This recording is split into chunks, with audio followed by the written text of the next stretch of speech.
ওইরকম পানি টানি কিছু লাগবে না, আল্লাহ থেকে পানি পড়বে, বৃষ্টি হবে, তা দিয়ে কিন্তু আপনার হচ্ছে 298 হয়ে যাবে। বোঝা গেছে কি? যারা একবার লাভ পাবে তারা কিন্তু ঠিকই পরবর্তীতে করবে। এই জমিটা ফালায় রাখা, এই যে ধান কাটছেন মিনিমাম 4-5 দিন হয়ে গেছে, ফেলে রাখার কোনো সুযোগ নাই এখন। বোঝা গেছে কি? এই হলো আউশের কথা বললাম। আর আজকে যে এই যে কচুর কথা বলতেছি আমরা,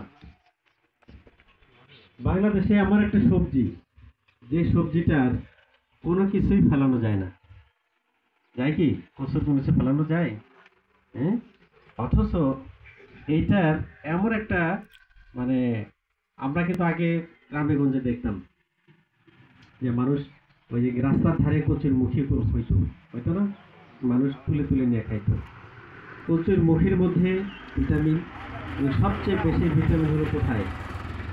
পাতায়, তাই না? আমরা যেটা কচুর পাতা খাই, ভিটামিন এ এবং হচ্ছে ভিটামিন, মানে কি বলি যে কচুর পাতার ভর্তা খেলে চোখের জ্যোতি ভালো হবে, বলি না আমরা? এবং কচুতে পর্যাপ্ত পরিমাণে ক্যালসিয়াম আছে, ক্যালসিয়াম এবং আয়রন। আয়রন বলতে কি? লোহা না? আমরা বলি লোহা, তাহলে আয়রনটা হচ্ছে লোহা। লোহা কেমন? লাল। আমাদের রক্ত কেমন? রক্তের কালার লাল। তার মানে কি? তার মানে আমাদের শরীরে যেমন আয়রন আছে, হিমোগ্লোবিন আছে, সেরকম এইরকম কচুর মধ্যেও দেখবেন, আপনি কেটে রাখবেন কিছুক্ষণ, বা আপনি যদি কাটেন আপনার হাত অটোমেটিক লাল হয়ে যায়। তার মানে কি? কচুতে পর্যাপ্ত পরিমাণে আয়রন আছে। আচ্ছা, আয়রন আছে এরকম সমৃদ্ধ দু একটা ফলের নাম বলতে পারবেন? মানে এরকম কাইটে রাখলে কালো হয়ে যায়, লাল হয়ে যায়, বলেন তো দু একটা ফলের নাম সহজ।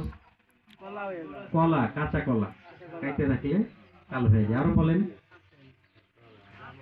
আপেল, আপেল কাইটে রাখেন 2 মিনিটের মধ্যে কালো হয়ে যাবে। আরো বলেন।